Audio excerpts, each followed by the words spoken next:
My name is Dr. K.Nevelsteen, and for today's video, I want to show you how statistics for a metaverse experience can be reported into the IPSME ecosystem. So we're going to deal with two different levels of interoperability.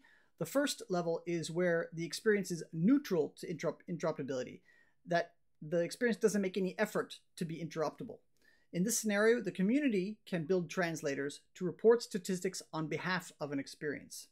The second scenario is where the metaverse experience is actively interoperable, trying to link their experience to the metaverse. And once these statistics for a site have been reported into the IPSME ecosystem, then this information can be used by other widgets and applications for querying and mapping and other things.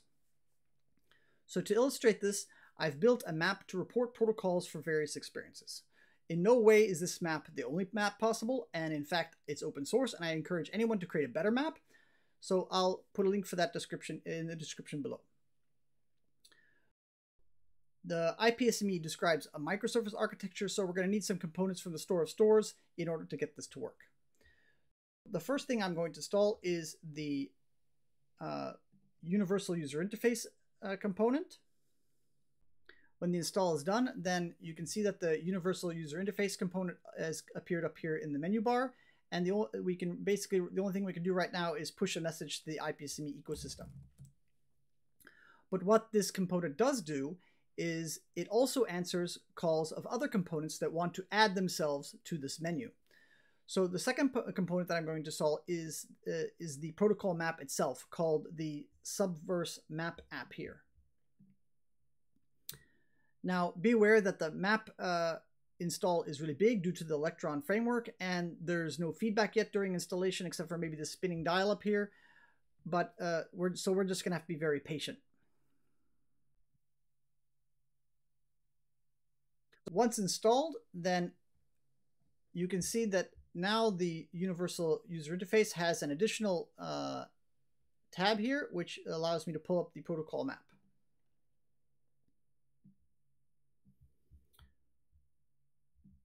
Pulling up the map queries the local IPSME ecosystem for participants to place on the map. I have a local translator that already adds the test sites JS orange and blue to the map, and so therefore they show up immediately. I can double click on JS orange, and that site will then appear.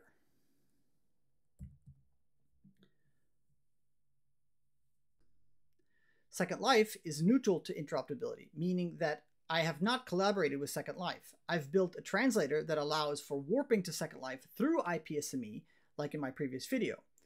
I, as a user, can therefore choose to support interoperability for Second Life by installing a translator, hopefully from a reliable vendor, to avoid malicious activity. So I'll go ahead and install this translator, TXSL. And this translator will then report statistics on behalf of Second Life. And as you can see, that Second Life has appeared on the map after the installation.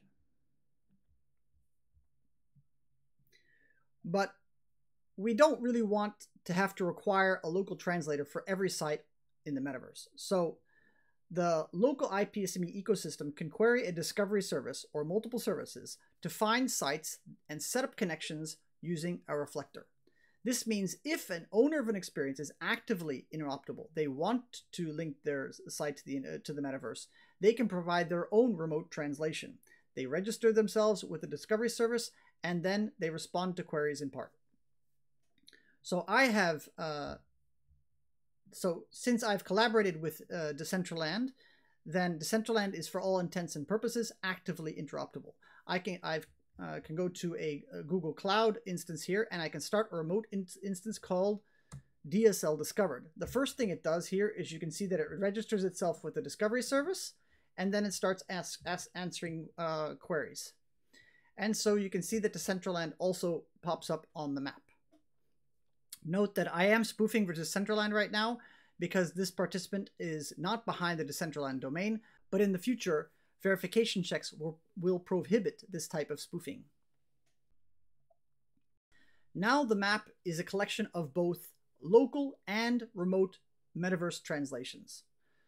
So for both local and remote, there are still two cases we have to deal with.